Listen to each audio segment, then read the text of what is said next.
आज हम Mars planet की डार्क मिस्ट्री पर नजर डालेंगे। जैसे कि मार्स पर कुछ ऐसे माइक्रो ऑर्गेनिजम्स पाए गए हैं जो लाइफ के लिए मस्ट हैं, और साथ ही न्यूक्लियर रेडिएशन, एलियंस के प्रूफ और वाटर। जी हाँ, वाटर भी मार्स पे पाया गया है। तो आप वीडियो को शुरू से लेकर अंत तक जरूर देखना, क्योंकि आज की वीडियो में हम मार्स की अनसोल्व मिस्ट्री को सोल्व करेंगे। और हम आपसे वादा करते हैं कि जब आप इस वीडियो को देख रहे होंगे तो आप एक अलग ही डायमेंशन में होंगे। ऐसा है क्या कि सारी दुनिया मार्स के पीछे पड़ी हुई है? जितनी भी स्पेस एजेंसी है सबके सब मार्स के पीछे पागल हैं। इसी वजह से ये सवाल आता है कि क्या सच में मार्स पर जिंदगी है? क्या सच में इंसानों को सबूत मिले हैं कि मार्स में लाइफ है? और अगर मार्स में जीवन है तो ऐसी क्या सारी चीजें हैं जिसकी वजह से लोग ये दावा करते हैं कि मार्स में लाइफ है? तो वो क्या मिस्ट्री है जिस पर अभी भी सवाल उठ रहे हैं? और ऐसी क्या क्या चीजें हैं कि इतने सारे लोग और इतने बड़े साइंटिस्ट अपनी थ्योरीज दे रहे हैं? तो आज की वीडियो में हम बात करेंगे इन्हीं सारी मिस्ट्रीज के ऊपर। तो कुछ ऐसी बातें जो जानते हैं हम पहले से ही। अगर ह्यूमन हिस्ट्री और ह्यूमन सिविलाइजेशन की बात की जाए तो इंडियंस और इजिप्शियन यानी मिस्ट्रियों की मौजूदगी में मार्स हिस्ट्री में शामिल हुआ है। ये वो लोग थे जिन्होंने हजारों साल पहले ही मार्स को अपनी सिविलाइजेशन में शामिल किया। और हिस्ट्री इस बात की गवाह है कि हमारे सोलर सिस्टम में मार्स सन से सबसे कम दूरी यानी चौथे नंबर पे आता है। और मार्स ही बहुत ही ज्यादा यूनिक है, क्योंकि मार्स हमारे अर्थ से बहुत ही ज्यादा मिलता जुलता है। मार्स इन 5 प्लैनेट में से है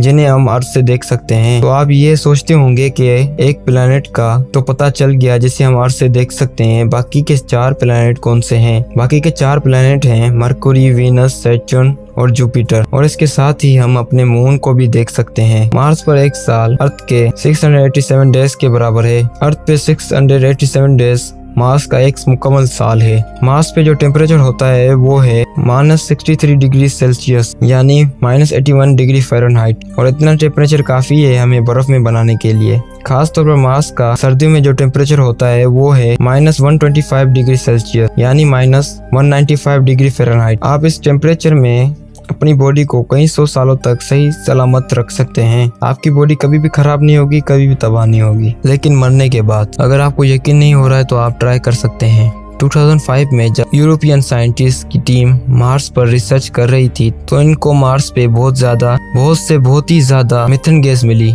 तो आप में से बहुत ये बात सोच रहे होंगे कि इसमें बड़ी बात क्या है। रियलिटी में मीथेन गैस का मिलना बहुत ही बड़ी बात है, क्योंकि मैंने बोला मीथेन गैस बड़ी क्वांटिटी में पाई गई है। इस मीथेन गैस का मेन सोर्स या तो वहाँ पर बहुत ही ज्यादा वोल्केनो इरप्शन हो रहे हैं, यानी मार्स पर वोल्केनो एक्टिव हैं जिसकी वजह से इरप्शन होते रहे हैं, वहाँ से ये मीथेन गैस निकल रही है। या फिर वहाँ पर जीवन, जिंदगी, लाइफ है। क्योंकि हमारे अर्थ में जो मीथेन गैस का मेन सोर्स है वो है लिविंग बींग्स। क्योंकि खाना डाइजेस्ट करने से लेकर किसी की डेड बॉडी को डिकम्पोज होने तक मीथेन गैस बनती है। बिकॉज हमारे अर्थ लिविंग बींग्स से भरी हुई है। ये भी एक बहुत ही बड़ी मिस्टीरियस टॉपिक है जिस पर मैं अपनी अगली आने वाली वीडियो में एक्सपोज करने वाला हूँ।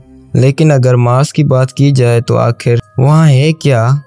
वहाँ पर अभी तक हमें ना ही एनिमल्स, ह्यूमंस या किसी भी लिविंग बींग्स की प्रूफ नहीं मिले हैं। तो आखिर में मार्स में ऐसी क्या चीज है जिसकी वजह से मीथेन इतनी ज्यादा क्वांटिटी में, इतनी भारी अमाउंट में बन रही है? अगर वोल्केनो की बात की जाए जिसकी वजह से लोगों को लगता है कि मार्स में मौजूद जो वोल्केनो हैं वो मीथेन गैस के लिए जिम्मेदार हैं। अगर मैं अपना पॉइंट ऑफ व्यू बताऊं तो ऐसा हो सकता है। और अब आपको ये सवाल तंग कर रहा होगा कि क्यों आखिर ऐसा हो सकता है? तो हमारे पूरे सोलर सिस्टम में मौजूद सबसे ऊंचा वोल्केनो पाया गया है। ये सबसे बिगेस्ट वोल्केनो हमारे मार्स प्लैनेट पर है और इस वोल्केनो को ओलंपस मून्स कहते हैं। और इसकी तो सबसे इंटरेस्टिंग बात तो ये है कि हमारे अर्थ में मौजूद सबसे बड़े माउंटेन यानी माउंट एवरेस्ट से भी 2.5 गुना ज्यादा बड़ा है ये मार्स पे मौजूद ओलंपस मून। ये इतना बड़ा है कि कई सारी कंट्रीज इसके अंदर समा सकती हैं। इसी वजह से कई साइंटिस्टों का ये कहना है कि ओलंपस मून्स अभी जिंदा है, जीवित है। इस ओलंपस मून की वजह से मार्स में इतनी मीथेन गैस है।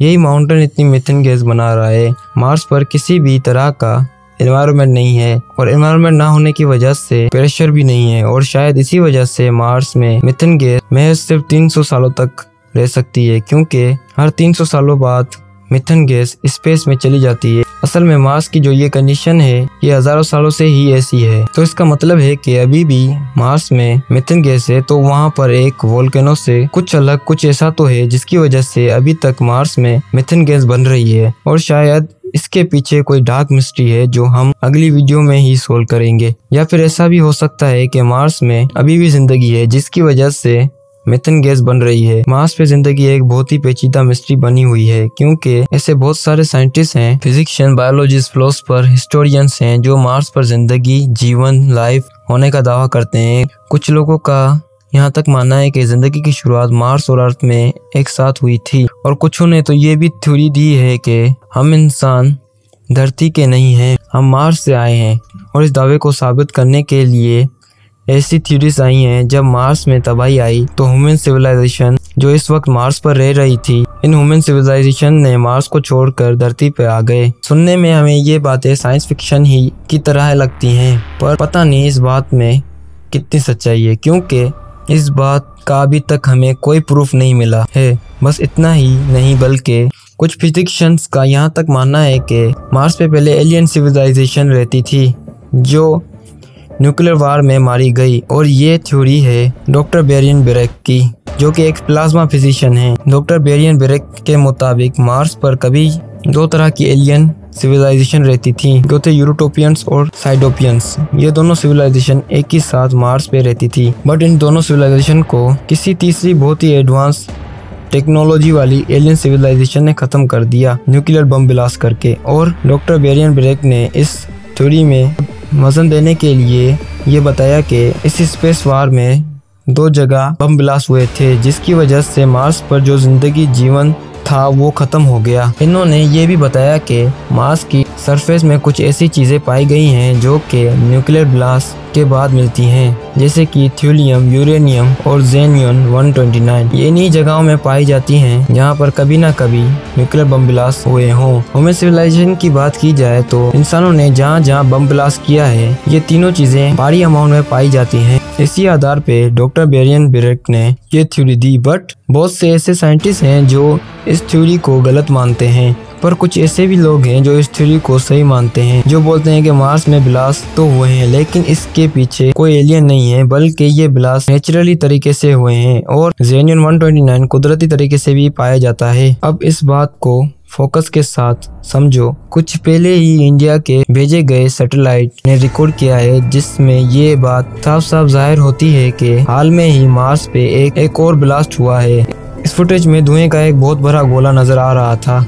वो गोला वैसा ही था जैसे आमतौर पर अर्थ में ब्लास्ट के बाद नजर आता है। इस वक्त भी डॉक्टर बेरियन ब्रेक ने कहा कि हो सकता है कि जब एलियंस की न्यूक्लियर वार हो रही थी, तब हो सकता है कि कुछ बम इस वक्त पे न ब्लास्ट होके वही रह चुके होंगे, इनमें अब विस्फोट हुआ हो। इस बात को सोचो और समझो। अगर कोई इंसान इतना बड़ा दावा कर रहा है तो नासा चुप रहे, ये कैसे हो सकता है? तो इस ब्लास्ट पे नासा ने अपनी थ्योरी दी। जब ब्लास्ट हुआ मार्स पे, तब इसके करीब एक मेटेरॉइड जा रहा था, तो हो सकता है कि इस मेटेरॉइड के कुछ टुकड़े मार्स पे गिर गए हों। इसी वजह से मार्स पे वो ब्लास्ट, वो एक्सप्लोजन हुआ, जिसे डॉक्टर बेरियन ब्रेक न्यूक्लियर एक्सप्लोजन का नाम दे रहे हैं। तो नासा ये कह रहा था कि डॉक्टर बेरियन ब्रेक का दिमाग 2 मिनट पीछे चल रहा है। इनकी थ्योरीज बिल्कुल ही बेबुनियाद हैं। एक और चीज है जो बहुत ही बड़ी मिस्ट्री बनी हुई है, क्या कभी मार्स में समुद्र हुआ करता था? ये जानना हमारे लिए बहुत ही ज्यादा जरूरी है, बिकॉज अगर अर्थ की बात की जाए तो अर्थ में जिंदगी की अहम वजह पानी है। अगर पानी अर्थ में ना होता तो यहाँ शायद जीवन, लाइफ भी ना होती। अगर बात की जाए मार्स की तो मार्स का पिछला हिस्सा बिल्कुल चिकना है, साफ है, और इसके आगे का हिस्सा वोल्केनो से भरा हुआ है। एक थ्योरी ये भी है कि कभी मार्स पे भी समुद्र होता था, तभी तो इसका पिछला हिस्सा इतना चिकना है। और मीथेन का होना, ना जाने कितनी तरह की इन चीजों का होना जो जिंदगी के लिए अहम जरूरत है, इन सारी चीजों का पाया जाना मार्स में कहीं ना कहीं इस बात पर गौर करने पर मजबूर कर देता है कि शायद मार्स की सरफेस के नीचे समुद्र है जहाँ जिंदगी भी है। ये बात जरूरी नहीं कि अगर मार्स पे जीवन हो तो वो एडवांस एलियन सिविलाइजेशन हो, बल्कि जिंदगी मार्स पे कुछ माइक्रो ऑर्गेनिजम्स या बैक्टीरिया के शेप में हो सकती है। 1984 में साइंटिस्टों को एटलांटिका में एक एस्ट्रॉइड मिला था। साइंटिस्टों के मुताबिक ये एस्ट्रॉइड 2 करोड़ सालों पहले मार्स से आया था। इस एस्ट्रॉइड के इतने पुराने होने की वजह से कई सारे साइंटिस्टों की नजर इस पे गई, पर कई सारी इसके ऊपर रिसर्च हुई। रिसर्च में इसके अंदर मैग्नीट्यूड मिला, तो आखिर इसमें बड़ी बात कौन सी है?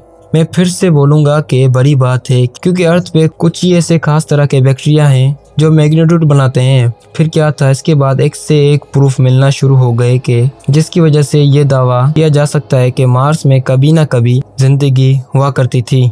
इसके बाद तो कई थीसिस और थ्योरीज सामने आने लगी। कुछ लोगों का तो ये भी मानना है कि हमारे अर्थ में जो जीवन है वो मार्स से आया है। 2 करोड़ सालों पहले जो मेट्रोइड गिरा था, इससे ही जीवन की शुरुआत हुई थी हमारे अर्थ में, बिकॉज इस मेट्रोइड में खास तरह के बैक्टीरिया थे।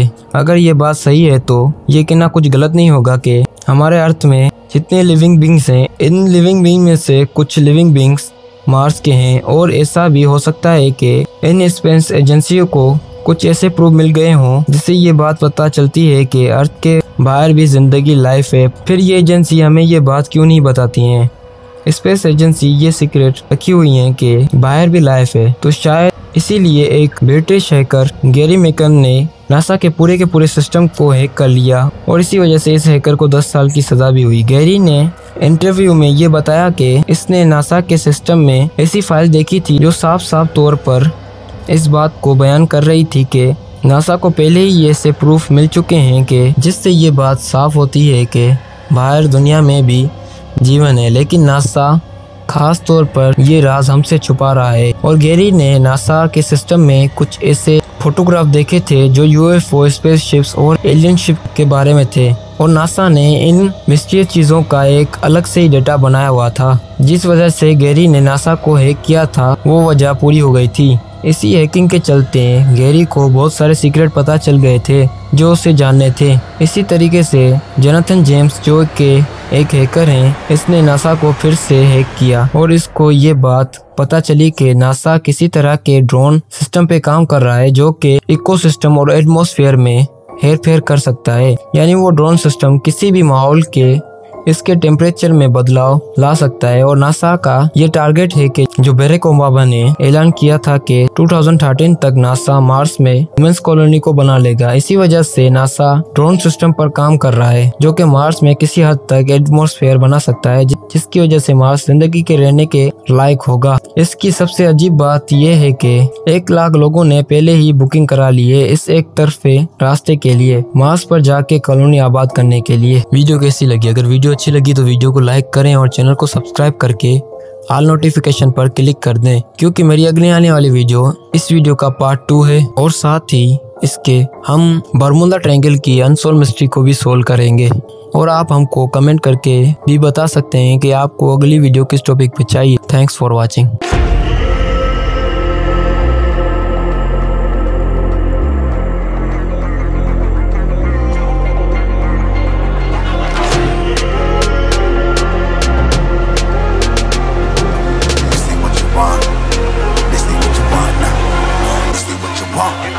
Alive can't put me in a box. I